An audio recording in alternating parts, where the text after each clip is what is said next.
اور ایک حدیث پاک جو مشکوٰۃ شریف میں موجود ہے، اللہ اکبر کبیرہ، حدیث پاک کو جب آپ غور سے سنیں گے تو آپ کو پتہ چلے گا کہ اللہ کی شان کیا ہے، اللہ کے انبیاء کی، رسولوں کی، اصحاب کی، اہل بیت کی، اولیاء کی، ماں باپ کی، مومنین کی کیا شانیں بیان کی گئی۔ اس حدیث پاک کو بڑی توجہ سے سماعت فرمائیے۔ اللہ اکبر، حدیث کے الفاظ ہیں، ان بریدہ رضی اللہ عنہ قال، مروی صحابی حضرت بریدہ کہتے ہیں، دخل بلال علی رسول اللہ علیہ وسلم، کہ نبی علیہ السلام جلوہ گر تھے، آپ کی بارگاہ میں حضرت بلال حاضر ہوئے۔ کیسے وہ لمحے جب انسان ذکر کرے تو انسان کے دل میں یہ لازمی اور ذہن میں خیال پیدا ہوتا ہے، کاش اللہ قدوس ان مناظر سے ہماری بھی آنکھوں کو مالا مال فرمائے، عالم رویا کے اندر یا عالم بیداری کے اندر، جیسے وہ چاہے۔ تو کیا ہوا، نبی کریم علیہ السلام جلوہ گر تھے، جناب بلال آئے، کس حال میں، وَهُوَ يَتَغَدَّى، نبی علیہ السلام ناشتہ فرما رہے تھے۔ اب توجہ، نبی کریم علیہ السلام ناشتہ فرما رہے تھے، جناب بلال کی آمد ہو گئی۔ فقال رسول اللہ علیہ السلام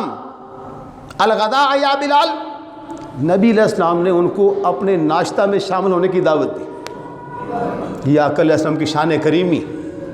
شان رحیمی کے حبشہ سے آیا ہوا، بظاہر کالے رنگ کا، بظاہر غلام ہے، لیکن جب نبی علیہ السلام سے منسوب ہو جائے تو وہ دنیا کے بادشاہوں کا بادشاہ بن جاتا ہے، دینداروں کے بادشاہوں کا بادشاہ بن جاتا ہے۔ جب دعوت دی گئی تو جناب حضرت بلال نے کیا عرض کیا، قال انی صائم یا رسول اللہ، کہا ہے اللہ کے رسول میں تو آج روزہ رکھا ہوا ہے۔ لازم بات ہے، نفلی روزہ تھا نا، فرضی ہوتا تو پھر آقا علیہ السلام کا بھی ہوتا، روزہ تھا نفلی۔ اب دیکھنا یہ ہے کہ جو مسلمان روزہ رکھے نفلی، یہ تو فرائض ہے نا جی، اس کا اجر اللہ کی بارگاہ میں کتنا ہے، اور روزہ رکھنے والے کے ساتھ کیا کیا کیفیات گزرتی ہے۔ اللہ اکبر کبیرہ۔ جب عرض کیا گیا کہ میں تو روزہ سے ہوں، پھر حدیث کے الفاظ، فقال رسول اللہ علیہ السلام ناکل رزقنا، نبی پاک نے فرمایا ہمارا رزق یہاں پر ہے، کیونکہ ہم آج روزہ سے نہیں ہیں، روزہ نفلی ہے۔ بڑی توجہ، لیکن حضرت بلال کے بارے فرمایا وَفَضْلُ رِزْقِ بِلَالٍ فِي الْجَنَّةِ، بلال جو تو نے نفلی روزہ رکھا ہے، اس کے عوض اللہ پاک نے تیرا رزق جنت میں مقرر کر رکھا ہے۔ کتنی بڑی سعادت اور کتنا بڑا انعام آقا علیہ السلام کی زبان اقدس سے، کہ اللہ کریم نے جو تو نے آج روزہ نفلی رکھا ہے، اس کا اجر، اس کے عوض تمہیں جنت میں نعمتیں عطا فرمائے گا۔ یعنی ہم جو یہاں رزق کھا رہے ہیں، تو آج نفلی روزہ سے ہے، تجھے رزق اللہ جنت میں عطا فرمائے گا۔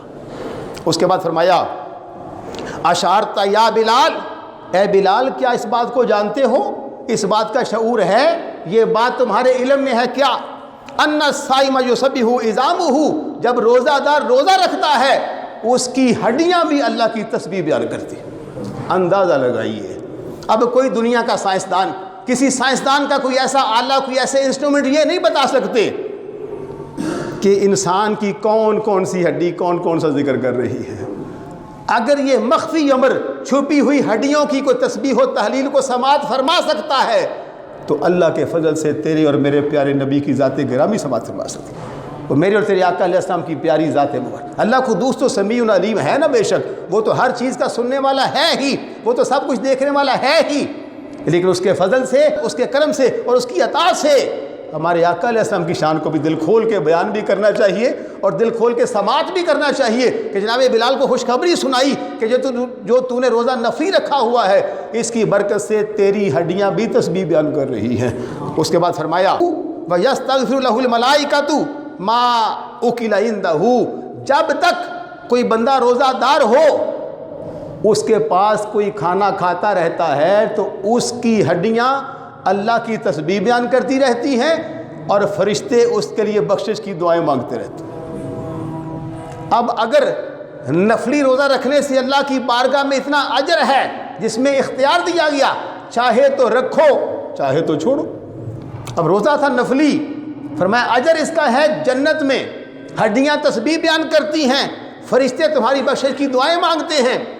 تو اندازہ لگائیے جو اہل ایمان فرض روزہ رکھیں گے، ان کو اللہ قدوس کیسی کیسی نعمتیں عطا فرمائے گا، کن کن انعامات سے مالا مال فرمائے گا۔ اور شارحین نے کہا، جب نبی علیہ السلام نے 2 قبروں پر وہ ٹہنی لگائی تھی اور فرمایا تھا، بخاری شریف ہے، لعلہ یخفف عنہما ما لم یبسا، کہ جب تک یہ ٹہنیاں خشک نہیں ہو جاتی اللہ کریم ان قبروں والوں کے عذاب میں کمی کرتا رہے گا۔ فرمایا اگر وہ ٹہنیاں جو سرسبز و شاداب تھیں ان کے ذکر سے میت کو فائدہ پہنچ سکتا ہے تو جو ہڈیاں ذکر کریں گی اس کا فائدہ اس روزہ دار کو بھی ہوگا اور اس کے پاس بیٹھنے والے کو بھی ہوگا۔ اور اس حدیث پاک سے جو مسائل سمجھیں وہ سمجھیے۔ سب سے پہلے شارحین نے کہا، یہ ہے مرآۃ المناجی میں لکھا ہوا ہے کہ سب سے پہلے یہ ہے کہ جب آپ کھانا کھا رہے ہو کوئی مہمان آ جائے تو اس کو کھانے کی دعوت دینا سنت ہے، لیکن یہاں احتیاط کی کہ دل سے کہا جائے، یہ نہیں کہ فارمیلٹی، یعنی جھوٹی تواضع نہ آ جاؤ، ایسے نہیں۔ یعنی جب آپ کھانا تناول فرما رہے ہیں اور اس دوران کوئی مہمان آ گیا تو آپ خلوص سے دل کے ساتھ اسے اگر کھانے کی دعوت دیتے ہیں تو یہ آپ کا عمل سنت مبارکہ ہے۔ اس کے بعد فرمایا کہ وہ بندہ جو آیا ہے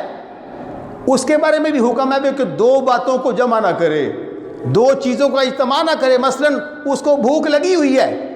اور وہ کہے مجھے بھوک نہیں ہے، تو اس کو کہا یہ جھوٹ ہے۔ اکثر ہم بعض اوقات اپنی انا کی وجہ سے کہ مجھے بھوک نہیں ہے، اگر بھوک لگی ہے تو پھر اس کی دعوت کو قبول کر لیے نا، کیونکہ رزق جو ہے وہ اللہ تعالیٰ کا دیا ہوا ہے، اس میں اس کو بھی اجر ملے گا دعوت دینے والے کو اور قبول کرنے والے کو بھی اجر ملے گا۔ ہاں اگر کھانا تھوڑا ہو تو پھر اسے کہا جائے بارک اللہ۔ جب انسان محسوس کرے کہ محدود کھانا ہے اسی کے لیے کافی و وافی ہے